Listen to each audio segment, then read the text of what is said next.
Hello आहे नमस्कार आहात मित्रांनो, मी तुमचा दोस्त आणि होस्ट मंदार गिरकर। तर मित्रांनो, बरेच आपल्या प्रेक्षकांना आणि मित्रांना नारळ लागवड करायची आहे आणि मला पूर्ण महाराष्ट्रभरातून फोन येतात आणि त्यांचे बरेच प्रश्न असतात की एकरी किती झाडे बसू शकतात, कुठल्या व्हरायटीची लागवड करायला पाहिजे, किती बाय कितीवर लागवड केली पाहिजे, डार्क व्हरायटीच्या नारळाचे वैशिष्ट्य काय आहे।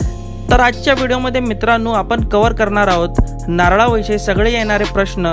तर मित्रांनो, व्हिडिओ नक्की शेवटपर्यंत बघा आणि जर तुम्ही या चॅनलला अजूनपर्यंत सबस्क्राइब केलं नसेल तर नक्की सबस्क्राइब करा आणि बाजूच्या बेल नोटिफिकेशनलाही प्रेस करा मित्रांनो। तर सगळ्यात आधी येणारा प्रश्न मित्रांनो की कुठल्या व्हरायटीची लागवड करावी। मित्रांनो, जर तुम्हाला नारळाची कमर्शियल शेती करायची असेल तर माझा असा सल्ला असेल तुम्हाला की तुम्ही डार्क म्हणजेच बुटक्या ठेंग्या जातीच्या नारळाची लागवड करावी, ज्याचं उत्पादन जास्त असल्यामुळे तुमचा भरपूर आर्थिक फायदा होऊ शकतो। एकरी किती झाडे बसू शकतात। मित्रांनो, एकरी 14 बाय 14 वर 270 ते 280 डार्क व्हरायटीचे नारळ बसू शकतात।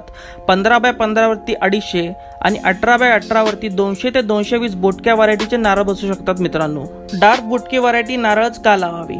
मित्रांनो, भविष्यामध्ये मोठ्या नारळावर चढणारी गडी आपल्याला भेटणं कठीण असल्यामुळे बुटकी जातीचे नारळ फायदेमंद ठरते।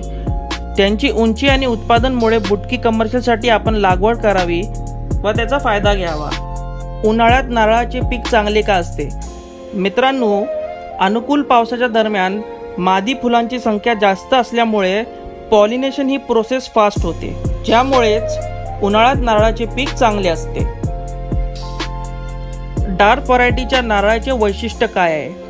यांचे उत्पादन बाकी नारळापेक्षा अगदीच म्हणजे 3ऱ्या वर्षापासून सुरू होतं। नारळ बुटके असल्यामुळे कापणी सोपी पडते। वार्षिक तुम्हाला एक झाड 100 ते 150 फळ देऊ शकतं। मित्रांनो, डार्क व्हरायटीची उंची किती असते। मित्रांनो, डार्क ही बुटकी ठेंगी व्हरायटी असल्यामुळे याची उंची 7 ते 8 फूट असते। मित्रांनो,